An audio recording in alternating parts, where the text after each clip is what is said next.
Welcome to the Ask JP podcast, where we tackle the questions and issues of the day. I'm here with my co-host, Monet, and we are about to get into it with Mr. Jeff Asher. For those of you who don't know, who don't watch the council, he is our steely-eyed statistician and data analyst who comes in and tells us all the bad news. There's usually a little bit of good news somewhere in there, but it's buried underneath all the bad news. So we're going to go over some data with Jeff. We're going to talk about some interesting trends in the city of New Orleans, and we are going to start with a new edition of the podcast, the questionnaire. I hand it over to Monet.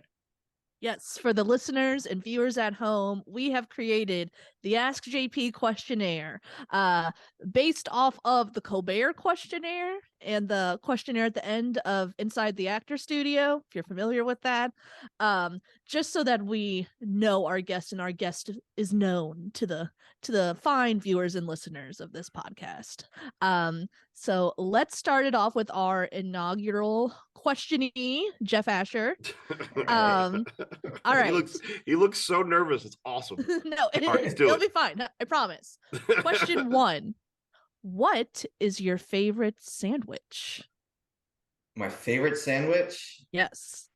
Probably a debris po' boy from Parkway would be my guess. Probably the one I need to stay away from the most, but in terms of like if you put one in front of me, that's going to be my favorite. It's a surf and turf. It's definitely the surf and turf. You got to put some shrimp on the debris. Okay. I just had a surf and turf po' boy from Zara's recently, and to be honest, I don't know how I feel about it, but I'm sure Parkway's does a better rendition. I could not opine on that because, as you both know, I have a shellfish allergy. So if I were to have surf and turf, I would be dead. I didn't know we were sharing that with the public. For like I'm kind of afraid. 2 minutes. I'm kind of afraid to put out that I've got a shellfish allergy because I know there are probably people in government who will now slip a shrimp into everything that I have. But I can't opine on that. So I will take both of your advice as to the validity of a surf and turf answer. Next question. Okay. Next question. What profession other than your own would you like to attempt? I'd love to be a professional golfer because that would mean I'd have enough time to play golf regularly. I don't have the skill set for it, but I think if you could magically do anything, I think being paid to play golf would be nice. Not too shabby. Okay, next question. We're moving on. What is your favorite king cake? Randazzo's. The plain Randazzo's. Really? Didn't even have to think about it. Really? Out of all the king cakes in the city of New Orleans, you pick Randazzo's. So, in Parks and Recreation, sir, when Chris and Ron have a bake-off they're making burgers, and Chris makes like a veggie burger, and he's got soy and mushrooms, and he's like talking about saffron and all these ingredients, and they eat it, and they're like, this is delicious. And then Ron says, here's a hamburger, you can put ketchup on it if you like, and all of the contestants are like, oh, this is much better. Don't mess with perfection. It's the best king cake out there. And you double down by calling it perfection. Yes. Well, what's your favorite, JP? This begs the question. Honestly, obviously the best one possible would be high dough. High dough is a solid pick. I used to be a Mackenzie fan my entire childhood. I will say there is a new king cake by a company called, I think it's Sugarland. It was at the King Cake Hub at Zony Mash, and I tried it, and it had won their award last year, and it was pretty fantastic. So I am a king cake connoisseur. I try every variety of cake every season, and it kind of changes based on it. Now, actually, the problem with all of our king cakes that have that kind of Vietnamese bread foundation, they're all equally amazing. The problem is they're all a pain in the ass to get. I know Monet travels to the East on her annual pilgrimage to get her king cake. However, it is a pain in the ass to get those king cakes. So they are amazing, but you have to weigh how much effort do I have to go through to get said king cake. So to your point, Jeff, I'll give you points because you can find a Randazzo king cake literally anywhere. It's everywhere.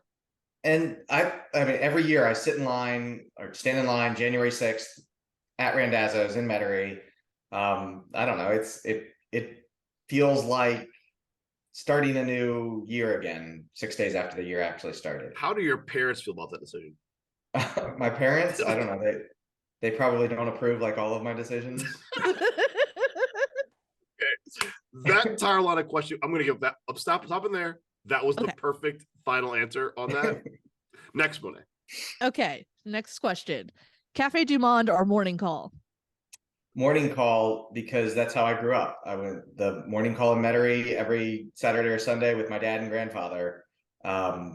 Ain't there no more, but it was that was my tradition, was Morning Call. And Cafe du Monde, they like put the sugar on for you, and that always seemed wrong to me. That, like, I preferred that, to be honest. No, I will tell you, I had no preference until my children brought to my attention that the beignets from Cafe du Monde are very dense, and the beignets from Morning Call are not. And once someone tells you that, and then you try them, you're like, whoa, one of these is like an airy French beignet, and one of these is like a big old tough piece of fried dough. Yeah. And it kind of changed. I mean, because I really had no opinion, because I was like, oh, you put sugar on it, you eat it. But like once my 12 and 14-year-old were like, listen, let's get down into like the details, I was like, well, now I clearly have a preference. But that's a great answer. I like the memories, the nostalgia. It tastes like childhood. Tastes like childhood. Okay, next question. What number is JP thinking of? 43. Wrong. No. Moving on. If you could only listen to one song for the rest of your life, what would it be? God. Poor Jeff. He's just like, I'm not set up for this. I'm just thinking like which songs where my kids been playing that are stuck in my head. One song for the rest of my life. I guess I'll stick with the Mardi Gras theme. I'll go with Mardi Gras Mambo. If I got to listen to something, it might as well be something upbeat that reminds me of good times. That's fair. That's fair. Solid pick. In your opinion, what is the most underrated movie?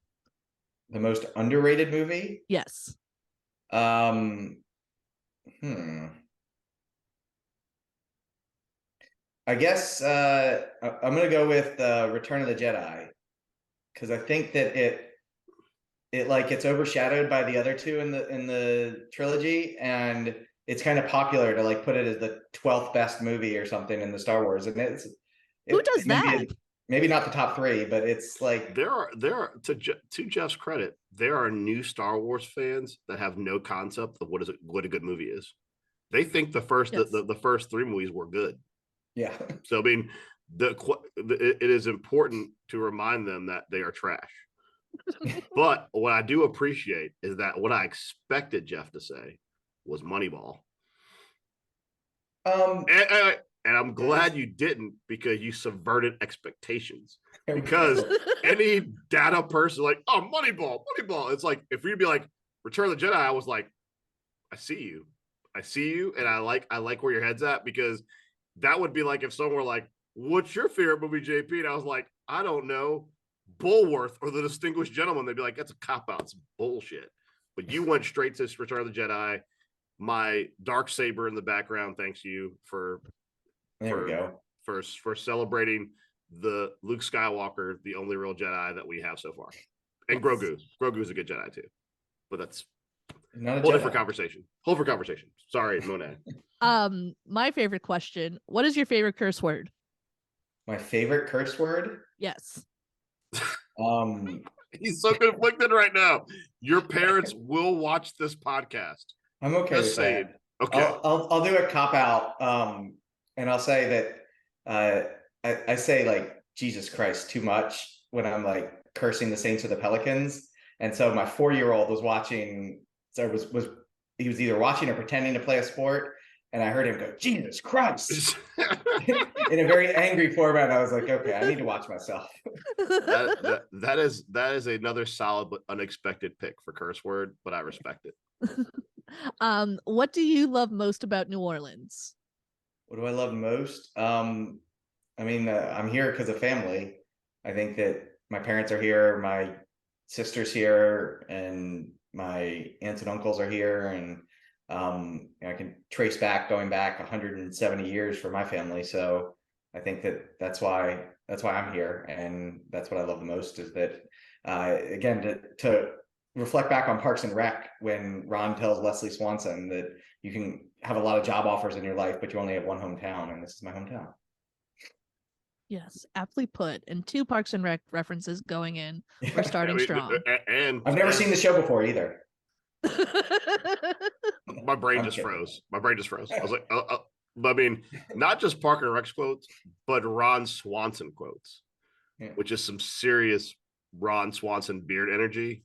And as a beard person, I respect that. Yeah. Last and final question of the Ask JP questionnaire. Do you have a good book recommendation at the moment? A good book recommendation? Yes. I mean, as a former spook, I'll say that my favorite spy book it's a book called The Spy Who Saved the World. It's about a case from the 60s of a guy named Oleg Penkovsky, and how he was recruited by us and the Brits and helped to basically diffuse the Cuban Missile Crisis. So that's always my favorite book recommendation. I will read that. That's a solid pick. Add that to my list somewhere. Well, pen. Congratulations, Jeff. You are officially known to the listeners and viewers of Ask JP podcast. Congratulations. But to be clear, this is his second appearance on Ask JP. It's his first appearance on the new improved format. Yes. Just saying. Yes. He's a veteran. Yes. So moving on to the not so fun questionnaire part of this program. Let's just talk about being a datatician and data analyses in general. I like that word, because datatician Google's not recognizing that one as a real word. I heard someone say that during a council meeting, and I'm like, I don't know if this is real. I'm gonna put it in my pocket though. We probably made that up. I don't think it's a real word. But we're making it a word. I like it, and I think it should be a real word. So why don't we continue to use it and see if Merriam-Webster will just be like, we give up, it's now a word. Yes. I mean, it's why our company's age Datalytics. Datalytics isn't a word, but boom, there you go. Good to make it up. It's actually age Datalytics because age analytics was taken in the Secretary of State data. So we decided to make up a word. I mean, it really entails being a storyteller, I think, first and foremost, but using data to tell stories. And it's not, I mean, you can get anybody to put a spreadsheet in front of you, but having the ability to use data to draft sort of a coherent narrative about issues of interest. And for that, everything from how many crimes there were, which is generally what we're talking about a lot of the time, explaining trends, looking really in the minutia in ways that people in this city tend not to do. We tend to be a very anecdote-driven city, and so a lot of our work is in finding ways to either tell the council as the client or the public as sort of the council's client what is happening that is of interest, and how can we explain it, and where are the downfalls, like where's the data bad, where's the data good, what can we say with the good data, what can't we say with the bad data. So how does a datatician go about collecting data, and once you've collected it, how do you go about analyzing it? So collection can be 9/10 of the challenge. We're lucky that NOPD, working in New Orleans, has published a lot of data, but we also have a partnership with the sheriff's office to get us access to the sheriff's data, to the court data. We do consult with the district attorney's office, so we look at the district attorney's data. Obviously, the ideal is to use the actual raw data from inside the agency, but a lot of time, if we're working with the court or with the DA, we're not the custodian of that data, so we can't just say, oh, this looks interesting, let me tweet it or write about it or whatever. There's data ownership issues there. The better solution is to use open data. So NOPD publishes its 911 data. It publishes the data from its records management system, which it looks at like which of these were crimes, which of these weren't crimes. So from the calls for service, the 911 data, we can get crime trends, we can get response times, we can get issues of like where were traffic accidents and traffic stops and stop and search, things like that. So a lot of that feeds into where the data comes from. And then we have other ways. The council passed an ordinance requiring certain data be provided to the council. So I think we're going to talk about facial recognition later, but NOPD is now quarterly providing that data to us in a format that we're able to analyze it. They're providing murder data. So we published jointly with NOPD a dashboard that looks at historically how many murders have there been. Can we break it down by whether it was a firearm or a non-firearm? Can we break it down by the demographics of the victim, the age of the victim? And now we're able to do that historically and add in the 2023 data. So we have January 2023 murder data, which doesn't sound revolutionary, but it's the first time that this data has been sort of accessible and easy to get at, and you don't have to do a public records request to NOPD. And so it's, I think, useful for a lot of people. Mm-hmm. I mean, I think to be clear, I think that it's interesting because like I was reading the TP this morning, and John Sermon's got the story on the age and the demographics of Black males and how many have been shot in the city and how likely you are to get shot. And I appreciate people are reading the story, but a lot of the data that was created that generated that story came from the city because the council has forced the city to be more public with data. I know that when I did an interview with Neil Norman a while back, a lot of those statistics came up because during our presentation we had with Jennifer Avegno regarding our public health emergency ordinance that Council Vice President Moreno has, we talked in specifically about those figures, and they're very troubling figures when you look at like the likelihood, if you're a Black guy in New Orleans, of getting shot or being killed. And I believe the number we had when Navegno presented was you are 70 times more likely to be killed as a Black man in New Orleans as any other city, the average city. That's a chilling number, but that's a number that was generated by data. That's someone collecting the data. My data specifically. Your data specifically. And then Yes.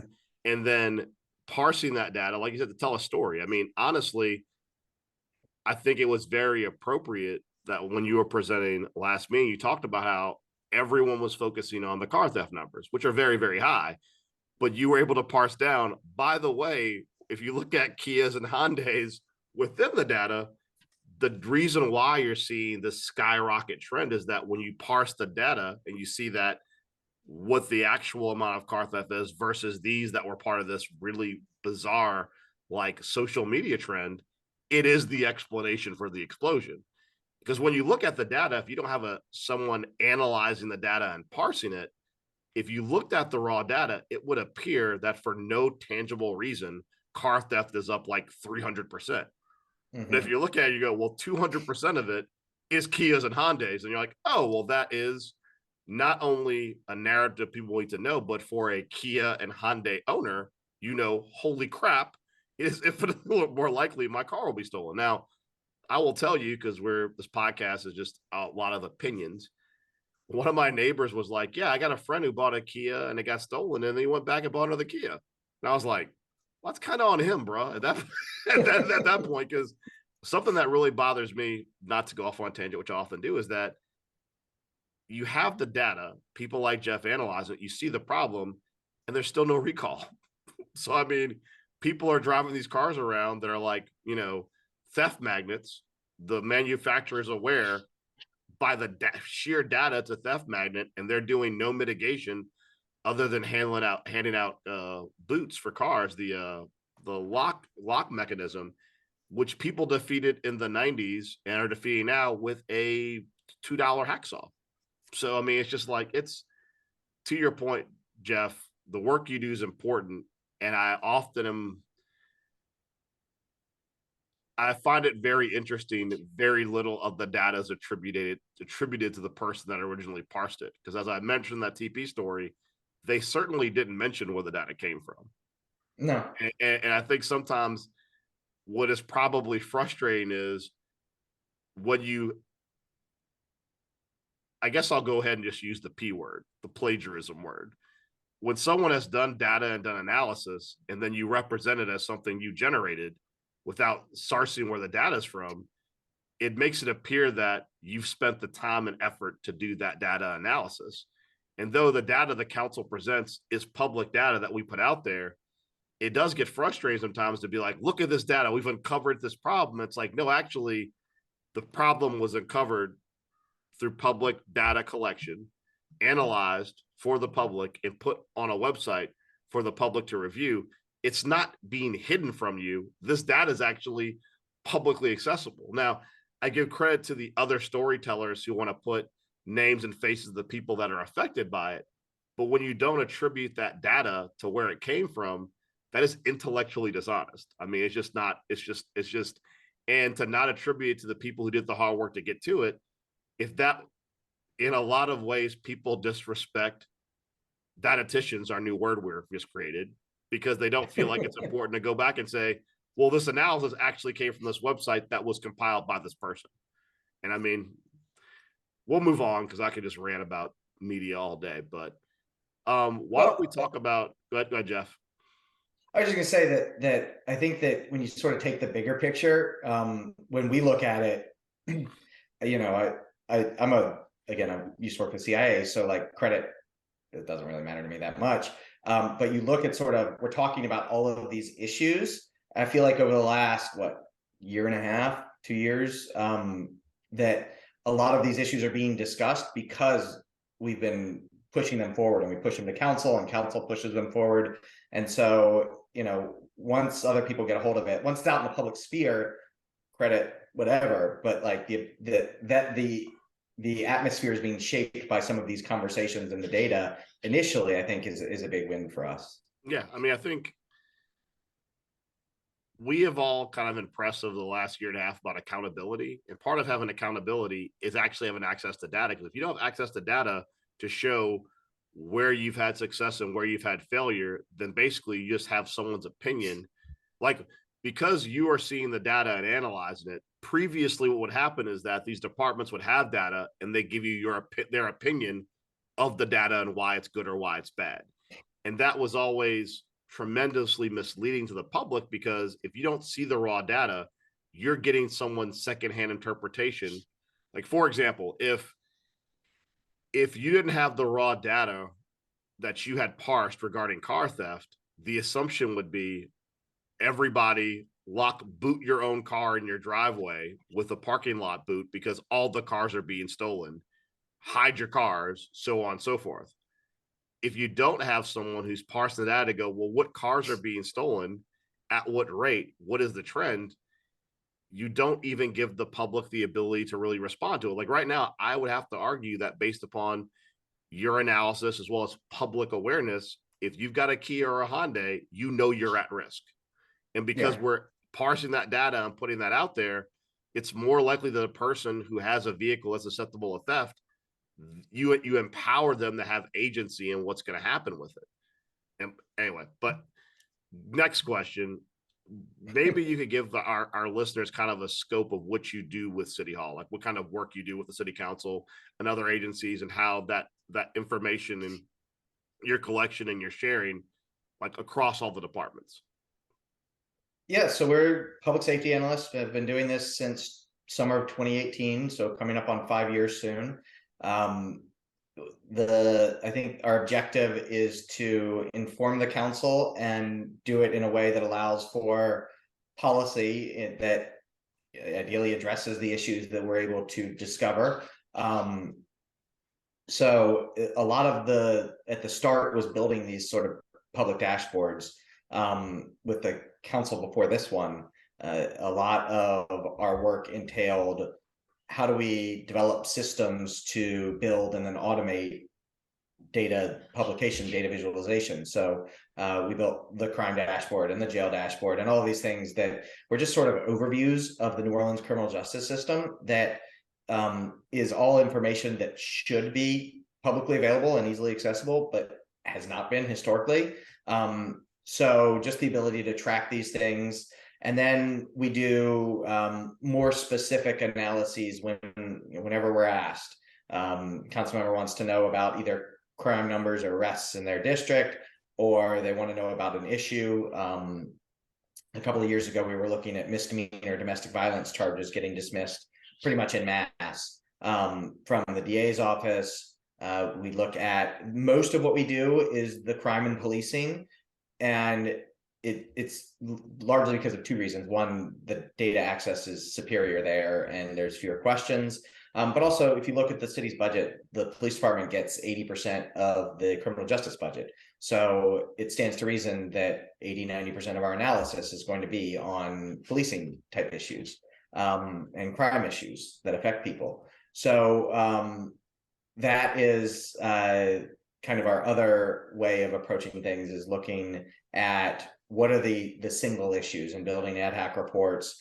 We've done everything from juvenile justice, looking at bail practices, release on recognizance, looking at, and now we're starting to collect facial recognition data. So we're looking at what does that tell us? How's it being used? How does that match with sort of what NOPD said when they said that they wanted these tools? And does the public face of this actually match the way that the data is being used? Well, I mean, I think we'll certainly put in the notes the links to, I know that we've got a dashboard, the DA has a dashboard, right, Jeff? Yeah, the DA has a number of dashboards. So what we can do, just so the public is kind of reiterated, those are the two, I think those are the two only public facing dashboards. We pulled data from everyone else to populate those dashboards, right? Yeah, NOPD has a couple of dashboards that they've built solely, and we have our murder dashboard that we did in conjunction with NOPD. So we did it together. We built it, and it's a joint product together, right? Because they're providing the data. The DA's office has a bunch of dashboards looking at screening and referrals and other more sort of in the weeds of what the DA is doing. I like to think that our dashboards with the council that we built for the council are looking at sort of the bigger picture issues. Okay, we'll be sure to link for those of you who are looking on YouTube and looking at on your audio, various audio podcasts. In the notes, we'll link all those respective dashboards so you can click on them. I guess let me ask you a more open-ended question. You saw the crime data from last year. You've seen the crime data for this year thus far.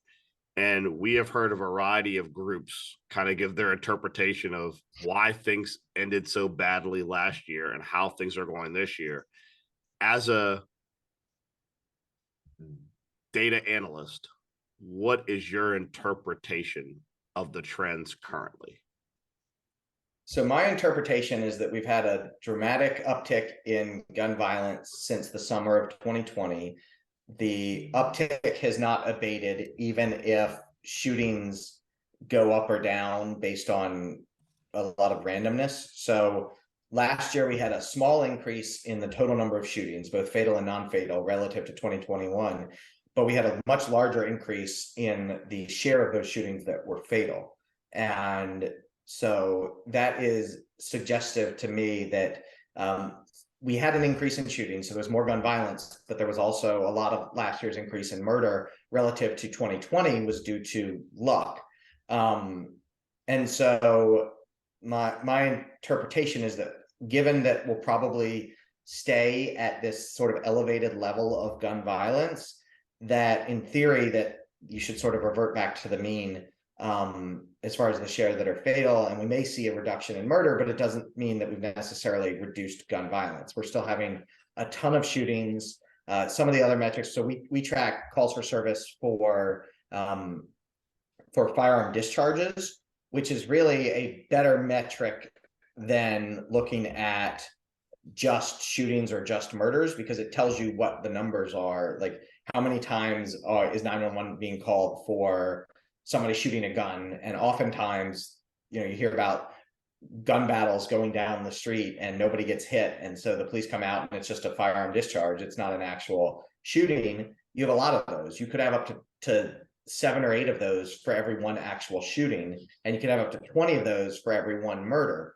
So if you're using these 911 calls, you see last year we had like 4,800 calls for firearm discharge compared to about 3,000 in 2018, 2019 timeframe. So we've had this what, the 50% increase in gun violence, which and that's persisted. So I would imagine that we're not going to see inherently a reduction. I think I'm kind of blabbering on. No, but, well, it's a real interesting point, because like we had that case last year where we had the woman in Hollygrove by the soccer field, and you had several people discharge several firearms. I want to say there was over 50, 60 casings found at the scene, and she was shot in the foot. 80. Yeah, it was a ridiculous amount. But to your point, the fact that that wasn't a homicide was just luck. That was purely bad shots and luck. And I think that, to your point, we spent a lot of time focused on the murder stat, which is important. But what is equally important and as equally dangerous is looking at the overall stats for gun violence. Because remember, like, sometimes, and it's also why data statistics are very important, is that there's also a lot of ways to kind of manipulate stats. I mean, I am a bullish person when I interact with Jeff and others about tracking where I kind of feel like there's data manipulation. And some of that's like where you see people where an armed robbery that could be a carjacking is downgraded to a car theft. And in the police department's opinion, if you're outside the vehicle and someone snatches your keys or gets your keys from you, it's on the bubble as to whether that's a carjacking. If you're in the car and you're pulled out of the car, it's definitively a carjacking. But the way that you're charged, the way your bail is set, the way it's reported, all those things vary depending on how the charge is allocated. So having someone like Jeff look through the data and like kind of say, well, these are groupings of these kind of things, helps us kind of figure out what's going where. I mean, like, for example, and Jeff knows this is like my pet peeve, and it'll be my pet peeve until hopefully a chief stops doing this terrible shit. But I am so over aggravated battery by shooting. That is like the number one thing that the department uses for whenever someone is shot and not killed. And it's a jarring statistic driver for me, because when you go to other cities, like we had that huge shooting that happened locally at a graduation, and within a week there was a similar shooting in Hammond. And all of the people who were shot and not killed, they were all reported as aggravated batteries by shooting. In Hammond, where a similar event occurred, everyone who was shot and not killed, they counted those as attempted murders. That is a very different kind of thing to track on a public dashboard, right? I mean, like, an aggravated battery by shooting is by definition not an attempted murder, right? Well, yeah, and I actually prefer the aggravated battery by shooting. I know you do. That's why we because it shows up in the 911 data and it's easier to track as a non-fatal shooting. But to your larger point, I think that's one of the reasons that we track response time so aggressively, because there's a clear connection between how long it takes police to get there and the likelihood that an incident will be found gone on arrival.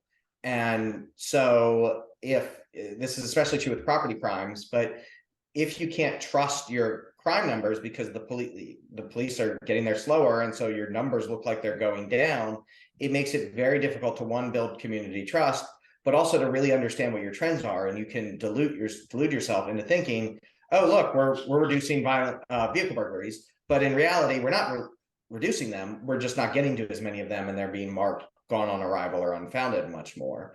And I think that this is the persistent issue of the next 5 years, maybe of the next 10 years. We're not going to see dramatic growth in NOPD anytime soon. I've been somewhat impressed by attrition has slowed down a little bit to about average.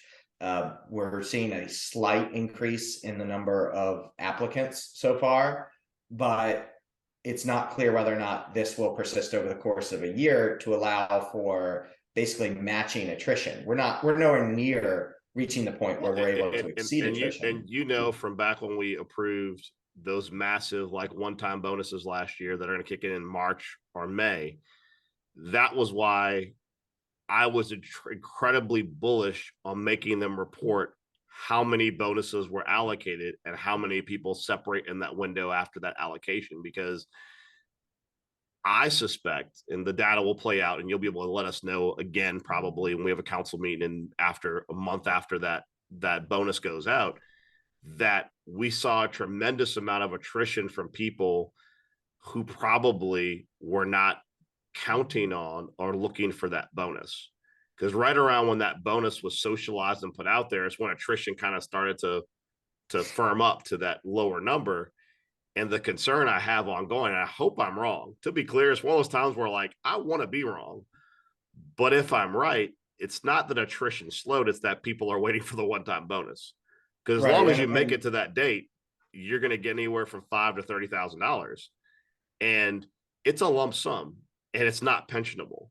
So it's not like if you wait beyond that, it calculates towards your retirement for finishing the year. It's just a cash bonus. And if you're someone who's either not fully vested and get your small bonus, you're someone who is fully vested and you're not going to see an increase in pay anytime soon, it'll be super interesting to see if that attrition rate spikes. Like if we're at, what's the number if we're like 7.5% or something right now? What's the number currently for attrition? So by the end of the year, we were closer to about 10%, right. 9 point something. And historically, we're at around 9%. The best we've ever done is around 7%. So a high level, and you look at other departments, NOPD has a historically high level of turnover. Right. So if we match sort of the best we've done in a long time, great. But we're not even to that point where the number of applicants coming in would currently match it. And I have all sorts of thoughts on the number of applicants because it's largely coming in from out of state now. And it's not really clear the share at which they're going to be able to hire these people. I think there's a lot of questions. It's clear that the environment has improved, but you know, I guess I enjoy being skeptical, but I guess I'm skeptical that it has improved enough to even match attrition. And so that means we're going to continue to see these numbers go down, which means we're going to continue to see struggles with response times. We're going to continue to see issues with crime reporting, all of these bigger picture issues. The reason that we track response time, the reason we track staffing is because this helps to tell the story of what is happening throughout the criminal justice system, because it's not just we lose NOPD officers and crime goes up. It's a very complex dance between officers and crime and response times and all of these other factors that exist. Well, I think my next question is pretty straightforward. So as you know, we had a very contentious process for approving facial recognition. Like it was so contentious that we barely passed it the first time, with several of us, me and Leslie Harris in particular, voting against it. Then we came back and modified it to a point where it was like barely palatable. But part of that was data collection. And now that you've seen some data on facial recognition, can you tell us the story of what's going on with facial recognition? Yeah, it's a tool that, and so we have fourth quarter of 2022 data. There were 6 requests made for facial recognition, and I think that there was a match in 3 of them. NOPD recognized they have the process in place, so good on them for recognizing that one of the matches was incorrect. And there has not, as far as I know, been an arrest from any of those issues, from any of the matches, the other 2 matches. So as of at least December, the end of December, there were 6 requests, no arrests that came of it. I think it speaks to it. I like it to talk about this because I think it speaks to technology is not the answer to any of these problems. These problems are deep and complicated, and there are certain issues that technology can help us with. But I think that facial recognition points to the fact that you can't just put a camera everywhere or assume that cameras are going to be the solution, or you can't assume that license plate readers are going to be the solution, or any other type of technology is going to be the solution. I think that the problems are too complicated and too difficult for that.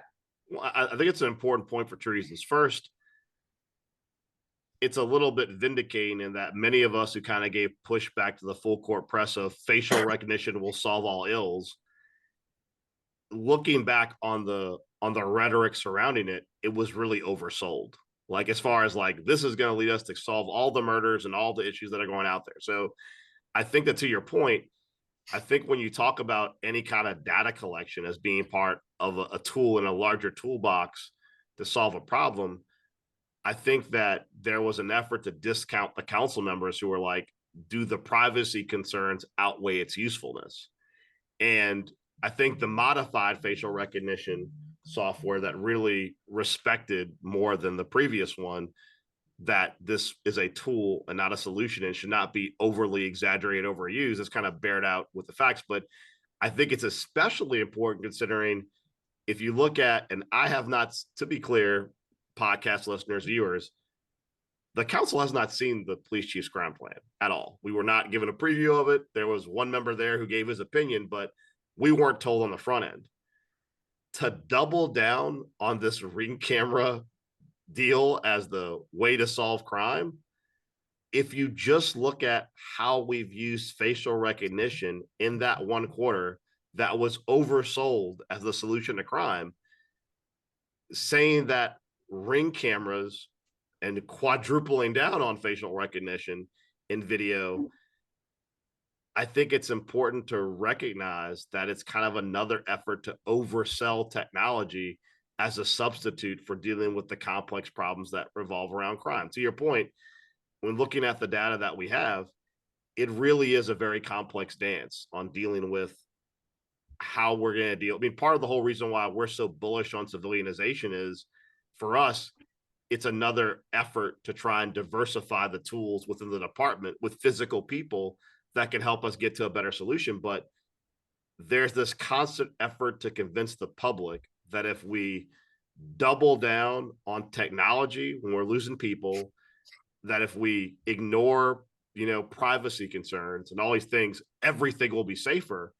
And there simply is no data across the country that I've seen, and even this data you have for locally, that shows that there's a direct correlation between spending tremendous amounts of money on technology and it being a one-for-one substitute for people and policy. And I think that the data is probably, as we continue to track the data, and I'm sure we're going to also track, I have such massive opinions on the Ring program proposal. In particular, two things I want to remind people of. There is no free lunch. When the city gives you a free camera to put on your door, that's the city's camera on your door. And that camera is not yours. And Amazon has had very large historical problems on turning over data to law enforcement without the consent of the people who have that technology. This Ring camera system circumvents that because you're upfront telling the city, when you let us buy you a Ring camera, we can have access to the data. And Jeff, I want to give an example, and I kind of want you to opine on it because I'm trying to explain to people what I mean by that. If the city puts a Ring camera on your door, and your 16-year-old son, who makes a terrible life decision, goes out drinking with his friends and gets dropped off on your lawn, and he's obviously inebriated, you're out there trying to help your kid get in the door, and you're trying to figure out what the hell's going on. And you've got a shitty neighbor who calls and says, I saw a drunk teenager on your lawn. Hypothetically, they can go pull that footage from your Ring cam to show your teenager was drunk on your lawn. And you don't really get a say in that if it's the city's camera. Yeah. And I think that's the big issue that one of the analyses we're working on is looking at the real-time crime center cameras and their effectiveness. And there's lots of research, especially for property crimes, that if you have a camera, it makes it easier to solve. So like if with auto thefts, 16% of those auto thefts that had a video last year were solved compared to 4% that didn't. The problem being that there were 4,500 auto thefts and only 158 of them had video footage of it. So in theory, let's say you had video footage of all 4,500, you could plausibly solve a lot more of them, but the cost, the societal cost, is so enormously high, and there has to be a better way of solving the issue, because you're basically making the argument that the only way that you can be effective is if you have a camera on every city street. And you probably would solve more crimes if you had a high definition camera or a license plate reader on every city street. It just wouldn't feel like New Orleans, and it wouldn't feel like America to have that level of surveillance. The other thing that, and this drives me nuts because I live right near one, but the traffic cameras, they have, in theory, helped to reduce accidents, but only like 2 or 3% of all accidents citywide happen near a traffic camera, and even a smaller percentage happen near a traffic camera that's up and running in a school zone. So the argument here is either we need a traffic camera on every city block, and your budget problems will be solved. But we would, you'd be driven crazy by getting tickets for going 34 and a 30 everywhere you go. And that way we'll reduce traffic accidents and we'll help the budget, but you'll just make life difficult and miserable for the citizenry. And so I think that it raises, we need to be better at balancing what is the citizenry's concerns and weighing those even more heavily to what are the costs to the solutions. And I think with surveillance, a lot of times we have to find solutions that aren't enormous surveillance, because I think that's just a non-starter. Just one more follow-up before we go to the next question, but I think it's also important to note, once you surrender your privacy, you don't really control how the data is used. I think there's kind of an assumption that, that camera is only going to be used, like my camera that I get from the city is going to be used to solve murders and auto theft. And it's like, that's not really the way law enforcement and the law kind of works. If it records a crime and that crime is something that's actionable, you don't really have, as a department, a way to parse out and say, oh, you were smoking weed on your porch. Well, weed's quasi illegal. Let's say I don't know.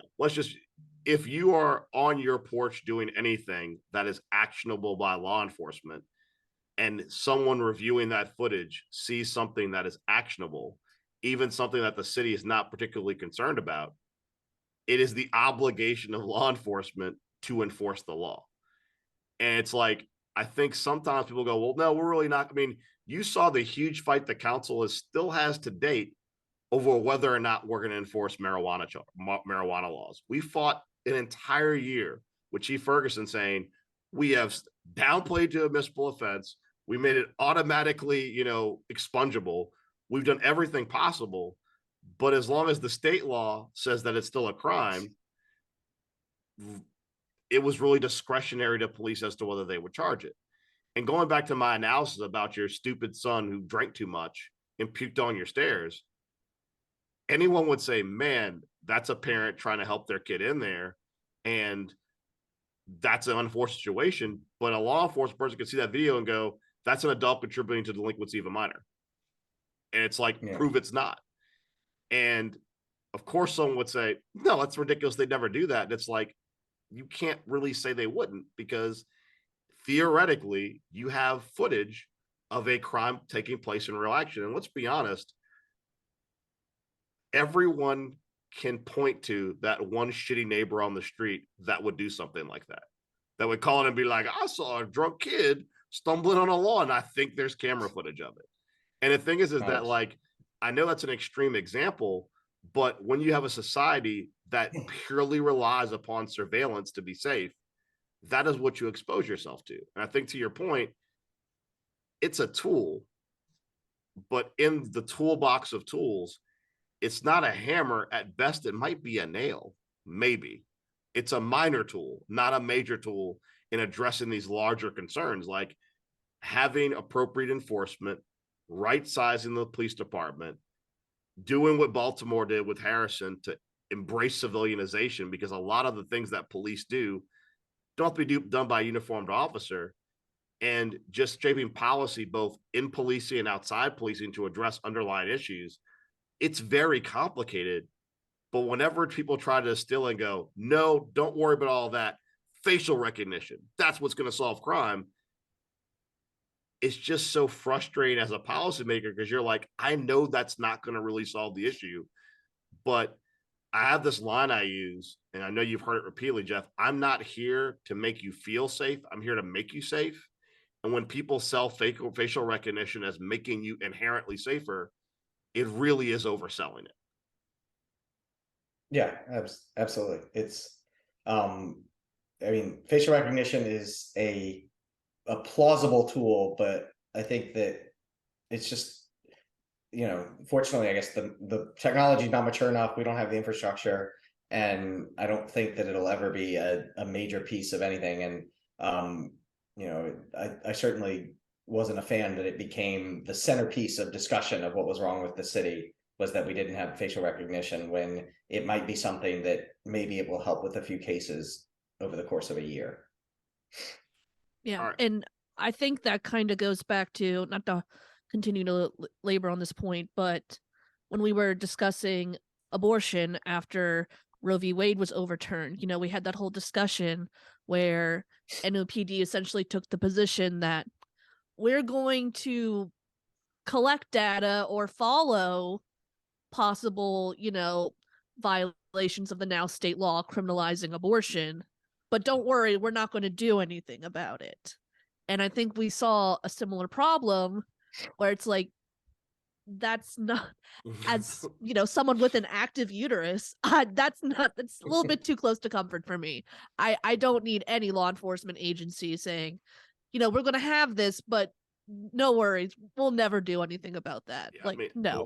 Whenever government says, we know you're doing something wrong, but we're going to look the other way, trust us, that is like a red flag. Like, it should, either it's allowed or it's not allowed. You can't really just, but anyway, Monet, I think you should take over for a second. Yes. I'm processing. So one question I had, and this was actually inspired from a tweet that you put out, Jeff, because I follow you on Twitter, and I think your Twitter's account is actually very funny. I enjoy it on a daily basis. But you had tweeted recently, I think it was after that special crime meeting we had, where people like to conflate the murder rate from, I believe it was like 1996 to now, and how you thought that was an incredible disservice to the actual current state of crime in the city. What kind of rhetoric, devices, and pieces or things that get said a lot in the public discourse that just kind of rubs you the wrong way as someone who's actually collecting the data and analyzing it closely as you are?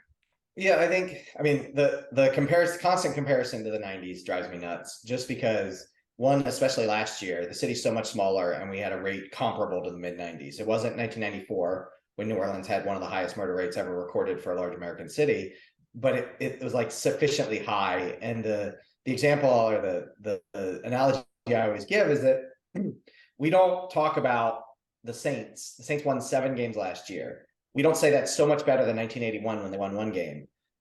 We don't say it's so much better than when Ditka was here and they only won 3 games. We say, how do they do relative to 2020 when they won 13 games, or 2009 when they won the Super Bowl? We compare to the best. We don't compare to the worst in order to understand our progress. And so that drives me nuts when we only compare to the worst rather than in murder, rather than 2019 when we had 120 murders. And so that's one thing. The other, I guess it's just a little annoyance, is when people talk about the summer is always worse. New Orleans crime does not change in the summer.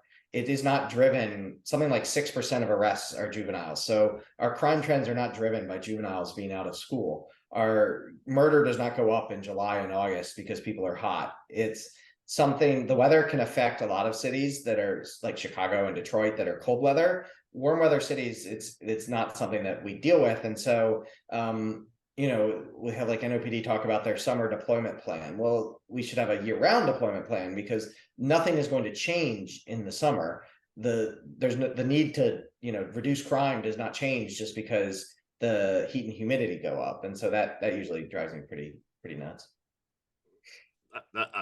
I just learned a tremendous amount just from there, because I'm probably been guilty of Yeah. half that rhetoric too. I mean, it's no, because to your point, accountability at the Ask JP podcast. Well, and I mean, to your point, one of the things I always highlight, people go, well, you can't police under a consent decree. And I'm like, actually, in 1819, we had historically low numbers under a consent decree. So obviously you can police under a consent decree. It is possible. It has been done. I mean, some of our best years in the city of New Orleans historically were during the course of the consent decree. Now, COVID was a tremendous variable, as well as the economic and social uncertainty of it. But for us to be where we're at now, you're right.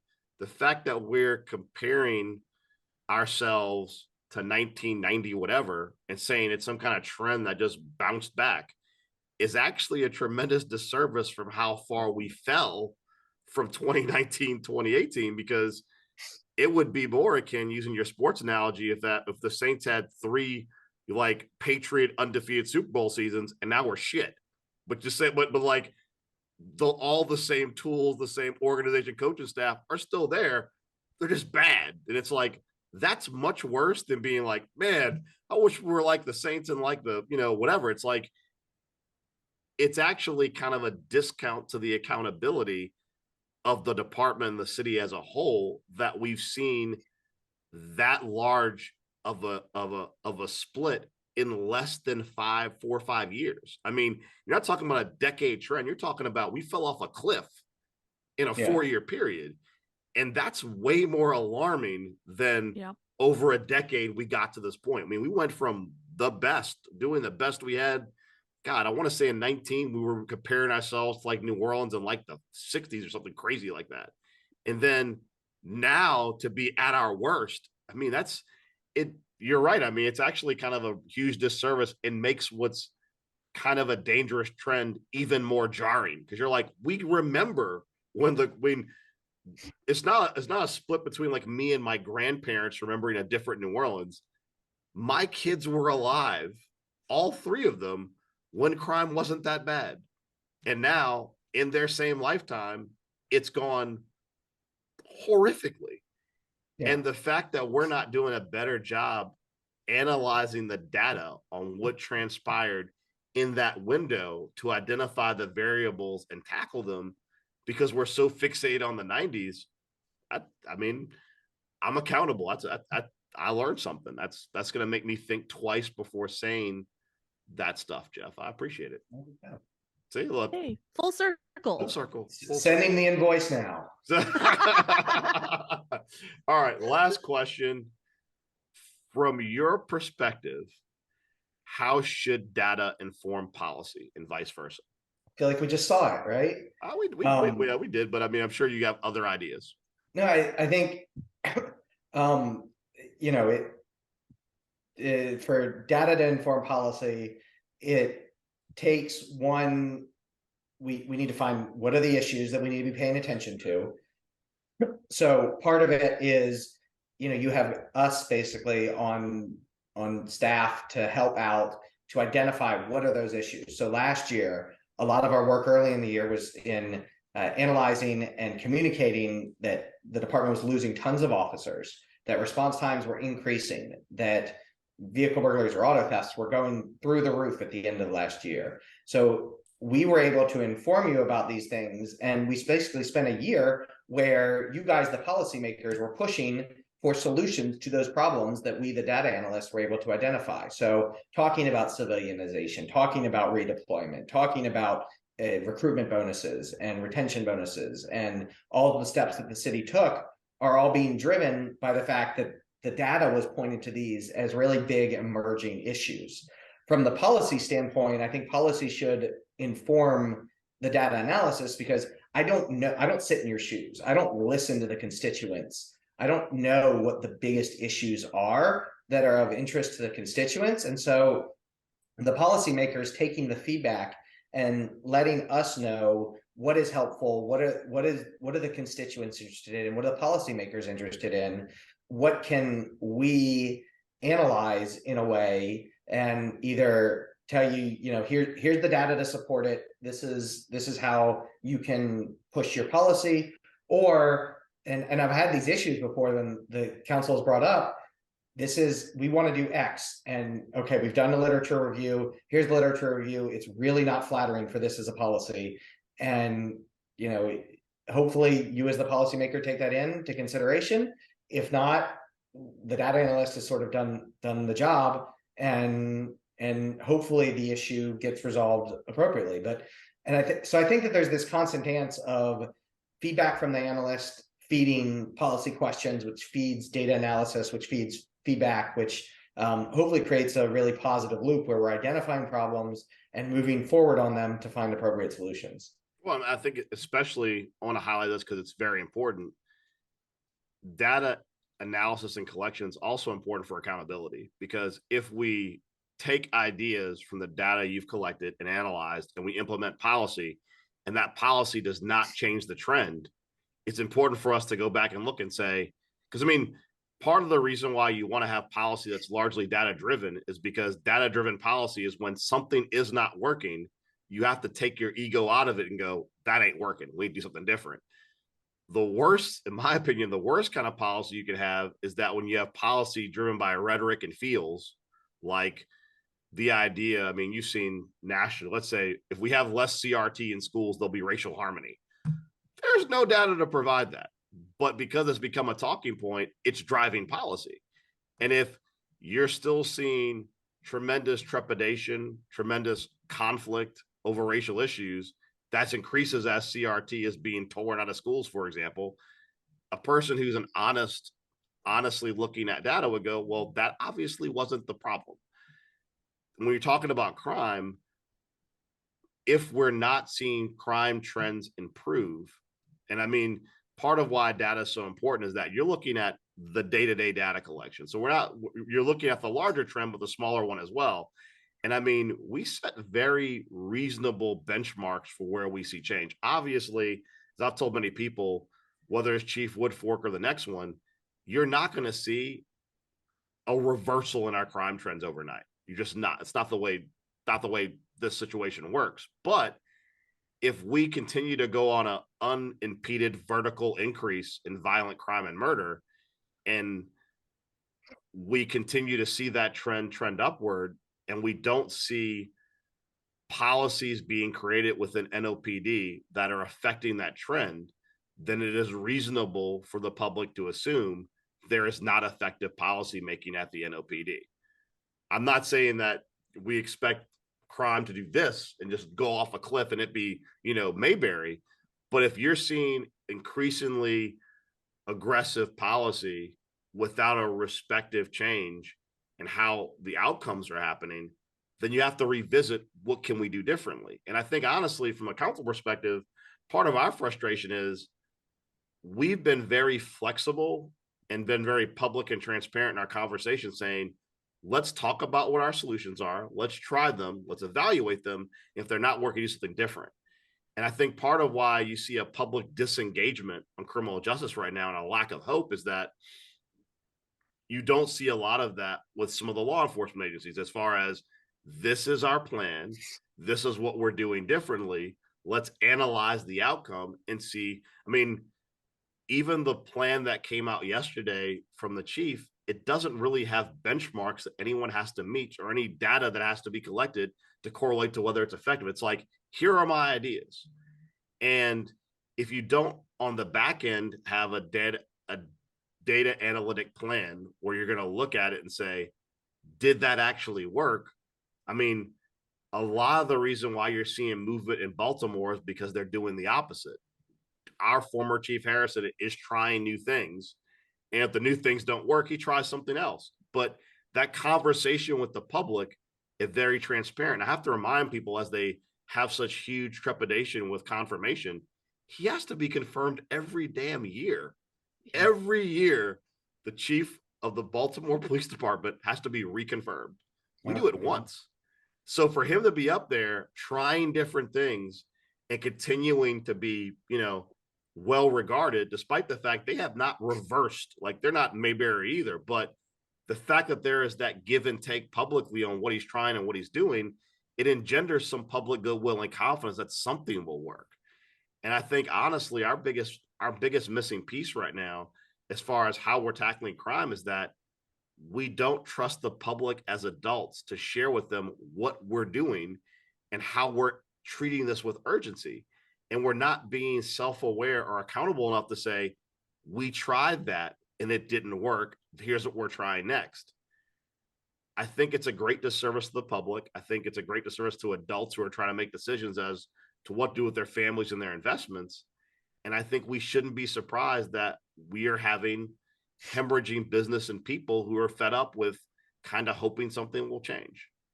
But not to leave on a negative note, Jeff, I do also follow you on Twitter and social media. You have a variety of opinions on a variety of things.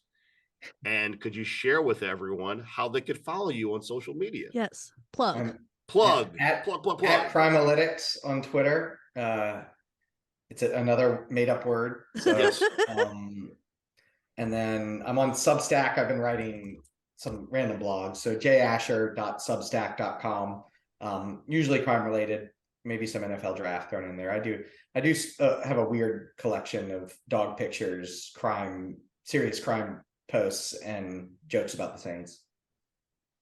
I mean, come for the dog pictures, stay for the blog posts. Stay for the blog posts. I mean, Yeah. that. Well, do you have any predictions as to how awesome Tulane will be next year? I hope quite awesome, but Okay. the problem but right. My kids got into football this fall. So to them, this is normal that Tulane is really good, and they get to go and watch the championship game at Ullman and watch the Cotton Bowl on TV, and they want to know what other bowl games brutal. That is Tulane brutal. play in next year. And I'm like, this was a once in a lifetime experience. You're never going to see this again. Well, let's hope that it's not that dire. Yeah. But I do agree, if your kids came on board with this season, for our school of this size perform that well was fantastic, but somewhat of an aberration. It's sort of like if your kids showed up when Steve Gleason blocked the kick and we're like, the Saints are amazing, and you're like, every game's amazing. Ooh, this is not the way the NFL works. Your team is good unless they cheat like the Patriots. If you cheat like the Patriots, you can have more wins. I wish. Let me reiterate. If you cheat like the Patriots, I'm looking at all the Patriots. If you cheat like Bill Belichick and the Patriots, you can expand that aberration of winning longer. But for the most part, the NFL and college football, championships do swap between people. And as you get lower down the totem pole, it gets a little more, Hail Mary, kind of full of grace. But I do feel bad. I mean, if your kids, this was their first experience football, was loving on Tulane being like a juggernaut of college football, their expectations are really high. I do not. A 6-year-old rushed the field in his first full season as a Saints fan, as a Tulane fan. Like, aww, so adorable. Did you videotape the rush in the field? No, you should have taped it as a memory. As a memory, but like, them. I'm going to record this because this is not going to happen for another 6 to 10 years. Yeah, glad they all made it back. There you go. All right. Well, Jeff, it has been an absolute pleasure having you. I feel smarter having been in the room with you. It is the opposite of that scene in Billy Madison. I certainly feel smarter and more intelligent having had this conversation. I appreciate all the work you do for the council and for the public. And we certainly look forward to seeing how you analyze the future trends that'll be taking place in the city, and looking forward to all of your analysis as to whether new policy is effective or not. Thank you for having me. All right. Thanks, guys.